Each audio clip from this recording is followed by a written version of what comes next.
The burden you didn't choose is the leader you're becoming. Good afternoon. I want to start by introducing you to someone whose story will challenge everything you think you know about leadership, caregiving, and purpose. Her name is Hawaii Elston, and yes, that name carries a story of rescue, a story of resilience, a story of a woman who is quietly rewriting what it means to lead with love in a world that tells us love is a distraction from excellence. Hawaii is doing something extraordinary right now. She is serving her grandmother through hospice care with the kind of devotion and tenderness that can only come from someone who understands what it means to be saved. Her grandmother stepped in when Hawaii's mother tried to place her for adoption. Her grandmother said no. She protected Hawaii. She raised her. She loved her. And now, decades later, Hawaii is standing at her grandmother's bedside, not as a burden bearer, but as a best friend, a hospice nurse, a woman who understands that love is a circle, not a line. Hawaii is making the world a better place, not by shouting from stages or building empires, though she is more than capable of both. She is making the world better by showing up with presence, with compassion, with unwavering devotion in the hardest season of her life. And in doing so, she is teaching us all something we desperately need to hear. Today, I want to share what I learned from Hawaii. And I want to challenge an assumption that too many of us carry without questioning it. We have been taught to believe that caregiving is a burden, that family responsibility is a distraction from our real work, that compassion and excellence cannot coexist, that if you are tending to someone you love during their final days, you are somehow stepping away from your purpose, your career, your impact. But what if that is completely wrong? What if caregiving is not a detour from leadership, but a training ground for it? What if the very skills that make you an exceptional professional, a visionary entrepreneur, a trusted leader, are the same skills being forged in the fire of family crisis, grief, and responsibility? What if your hardest season is not stealing your strength, but revealing it? Let me tell you what most people miss. Caregiving, especially for Black professionals and entrepreneurs who are already navigating systemic pressure, cultural expectations, and the weight of being excellent in spaces that were not built for them, is not just an emotional experience. It is a leadership laboratory. It teaches emotional regulation under pressure. It demands strategic decision making when the stakes are life and death. It requires resilience when you are exhausted and compassion when you have nothing left to give. These are not soft skills. These are survival skills. These are the skills that sustain businesses, build movements, and change the world. And yet we rarely talk about them that way. We talk about caregiving as something that happens to you, something you endure, something that pulls you away from your real life. But Hawaii's story and the stories of so many others like her tell us something different. They tell us that purpose is often revealed through responsibility, that the assignment you did not choose, the one that showed up uninvited and unplanned, might be the one that clarifies your calling. Let me give you an example that will make this real. Katherine Johnson.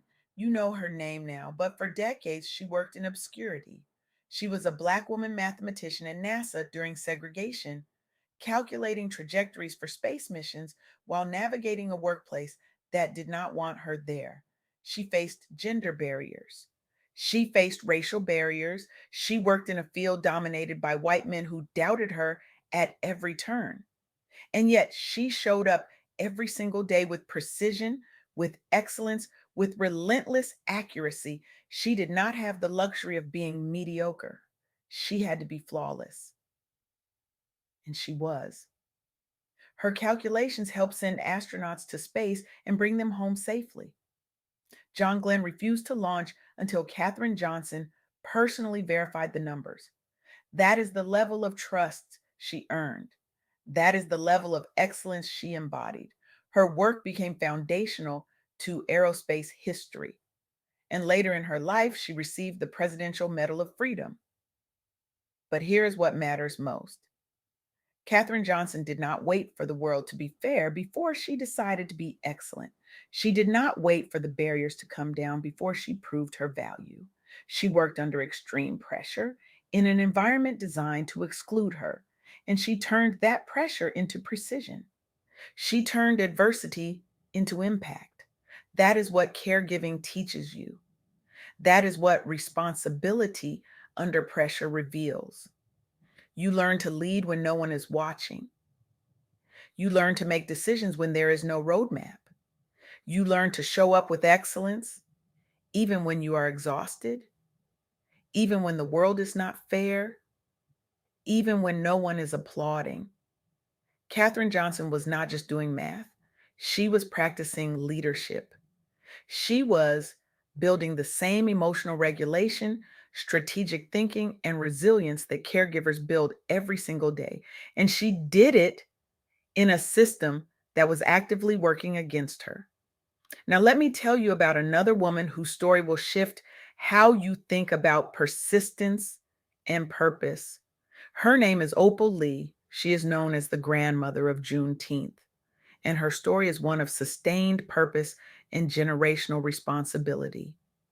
For decades, Opal worked to raise awareness about Juneteenth, a day that was already sacred in Black communities, but invisible in the national consciousness. She walked, she spoke, she organized, she advocated, she did not give up. And in 2021, at the age of 94, Juneteenth became a federal holiday. Opal Lee did not see immediate results. She did not go viral overnight. She did not have a platform or a megaphone or a marketing team. She had conviction. She had persistence. She had a deep sense of responsibility to her community and to history. And she kept going. She walked from Fort Worth, Texas to Washington, D.C. to raise awareness. She walked 2.5 miles in cities across America, symbolizing the 2.5 years it took for enslaved people in Texas to learn they were free. She walked when people told her it was too late. She walked when people told her it did not matter. She walked because she knew it did. That is what caregiving teaches you. That impact is not always immediate. That purpose is not always loud. That sometimes the most important work you will ever do is the work that no one sees, the work that takes years, the work that requires you to keep showing up, even when progress is slow. Opal Lee was not just advocating for a holiday, she was practicing the same persistence, the same commitment, the same long term vision that caregivers practice every single day. She was building a legacy, and she did it without applause, without recognition, without reward for decades. And then there is the story of three women who turned grief into a movement: Alicia Garza, Patrice Cullors, and Opal Tometi, the founders of Black Lives Matter. They were responding to grief, they were responding to loss, they were responding to the trauma of anti Black violence. And instead of letting that pain consume them, they turned it into a movement. In 2013, after the acquittal in the Trayvon Martin case, Alicia Garza posted a message that ended with the words, Black Lives Matter. Patrice Cullors turned it into a hashtag. Opal Tometi helped build the digital infrastructure, and together they created a platform that changed the world. Black Lives Matter did not start with a business plan. It started with a hashtag. It started with three women who refused to let their pain be wasted, who understood that personal grief and collective responsibility could become a powerful force for change. They used digital organizing, community building, and messaging that centered Black humanity, safety, and justice. They created a movement that shaped public discourse, activism, and institutional accountability worldwide. They changed conversations around policing, race, and equity. They inspired Black communities to organize with clarity and urgency. That is what caregiving teaches you, that your pain has purpose, that your hardest season can become your greatest contribution, that the wound you are tending to right now, the responsibility you did not ask for, the crisis you are navigating, might be the very thing that equips you to lead with clarity, compassion, and courage. These three women were not just organizing, they were practicing the same emotional intelligence, the same strategic decision making, the same resilience that caregivers practice every single day. They were turning personal pain into collective power, and they did it without permission, without a blueprint, without a guarantee that anyone would listen. So let me bring this home. Let me tell you what Hawaii taught me and what I believe we all need to hear. First, your hardest seasons can become your strongest leadership lessons. What you survive shapes how you show up in work, in business, in life.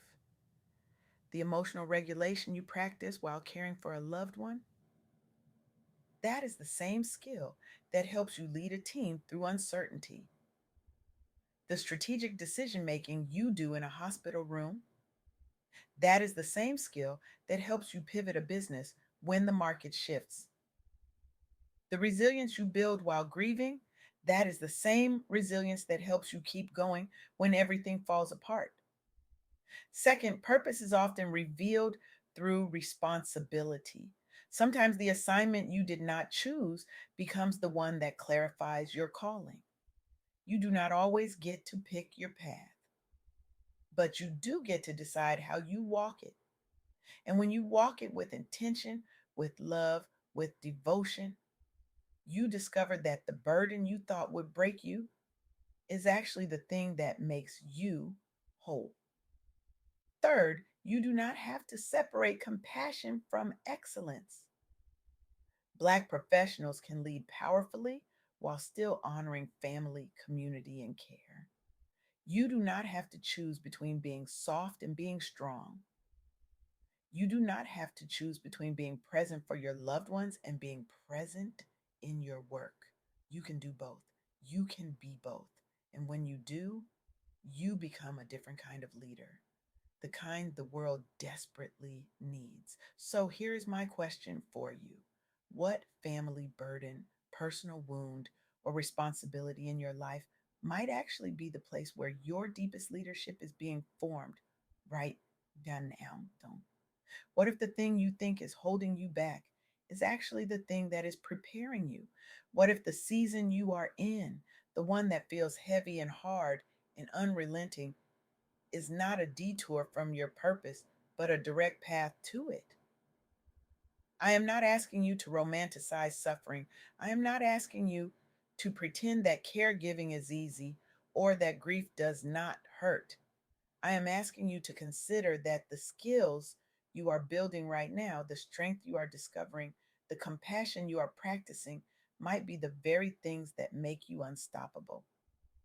Hawaii Elston is living proof of this. She is caring for the woman who saved her life. And in doing so, she is becoming the kind of leader who understands that love is not a distraction from purpose. Love is the foundation of it. Katherine Johnson proved her value in a system designed to exclude her. Opal walked for years before the world caught up. The founders of Black Lives Matter turned grief into a global movement. And Hawaii is showing us that caregiving is not a burden, it is a calling. Here is what I want you to do. I want you to stop apologizing for the season you are in. Stop calling it a distraction. Stop treating your caregiving, your grief, your family responsibility as something that is keeping you from your real work, because it is not. It is your real work. It is the work that is shaping you into the leader you are becoming. I want you to start naming the skills you are building: emotional regulation, strategic decision making, resilience, compassion under pressure. These are not soft skills. These are leadership skills.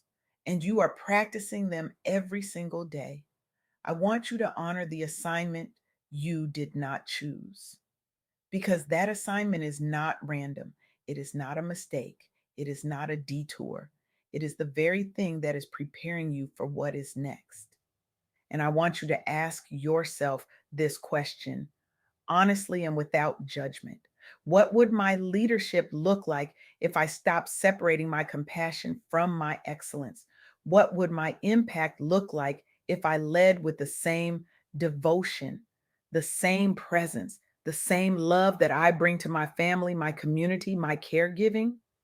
Because here is the truth: the world does not need more leaders who are excellent but empty. The world needs leaders who are excellent and whole, leaders who understand that strength and softness are not opposites, leaders who know that the hardest seasons are not wasted, leaders who can hold space for grief and still build something beautiful. You are that leader. You are being shaped right now. You are being prepared. And when you step into the fullness of who you are becoming, the world will feel it. Your hardest season is not wasted. Your responsibility is not a distraction. Your compassion is not a weakness. You are being forged in the fire. And what comes out on the other side will be unstoppable. So stop waiting for permission. Stop waiting for the burden to lift. Stop waiting for the season to pass before you step into your power. Step into it now. Lead from where you are. Lead with the skills you are building. Lead with the love you are practicing. Lead with the devotion you are giving. Because the burden you did not choose is the leader you are becoming. And the world is waiting for you.